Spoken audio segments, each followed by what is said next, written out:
Typhoon Saola, it's intensifying as it moves southwards, affecting the Philippines. It's a category 3 already and positioned at 18.3 degrees north, 123.1 degrees east, and it's going to affect the Philippines for quite some time. Right now it's a category 3 typhoon with winds sustained of 115 miles per hour and a pressure of 953 millibars, moving slowly to the south approximately at 5 miles per hour, and the latest 11 hours local time in the Philippines as well as Taiwan, 3 hours UTC on August the 26th. The tropical storm force winds are extending up to 70 nautical miles to the northeastern quadrant, 65 to the southeastern quadrant, 80 nautical miles to the southwestern quadrant, and 65 nautical miles to the northwestern quadrant. So possibly the Philippines, the northeastern tip of the Philippines, are receiving tropical storm force winds, possibly sustained, or at least gusting winds of tropical storm possibly.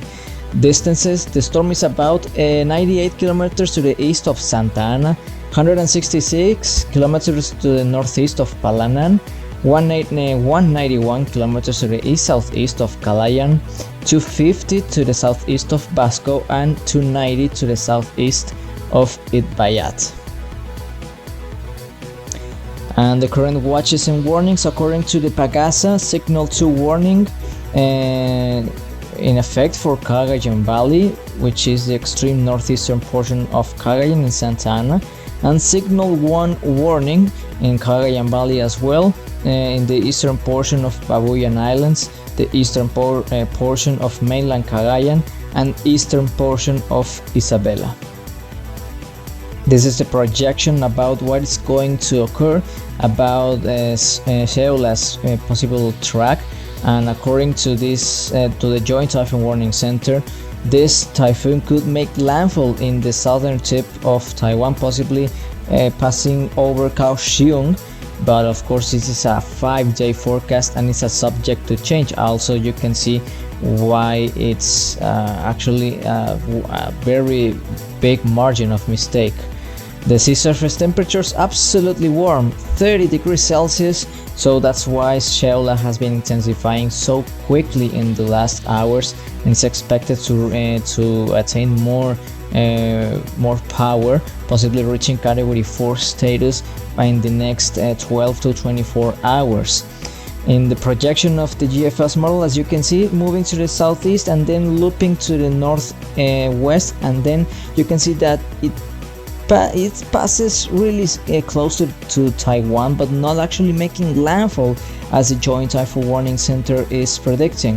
So that's why a 5-day forecast is a really big subject to change, and anything could happen in those times of, well, those margins of forecasting. So that's why it's really important to take a closer look about the future of this system, since it's already being so erratic, and this loop it's not common on this type of systems on this particular time of the year.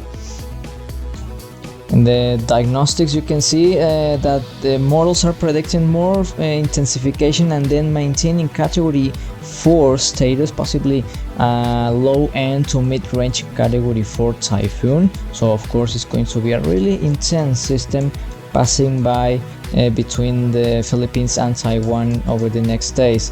The wind shear, it's extremely low in other parts, but of course in the northern quadrants of Saola, the shear is a little bit moderate. Of course, a high pressure it's pushing the system down, so that's why Saola has been drifting to the south a little bit, but the wind shear is going to be marginally moderate to low, and that's why it's going to maintain its intensity to category 4 status.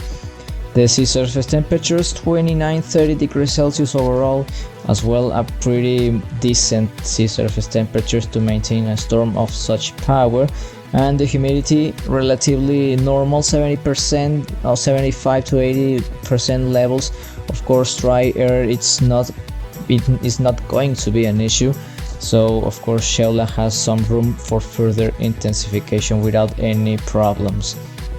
And as you can see on these floaters, and now it's starting to clear up, and that's why the system has been upgraded to a category 3. Its structure is looking amazing. The cloud tops between -80 to -85 near the center, a clear sign of a cyclone intensifying quickly. So those floaters, you can find them on Forster Team's website, forsterteam.com, to see more floaters and tools about this particular system, and many more in the tropics, since we are having more activity in the upcoming days. That's the update of Saola for now.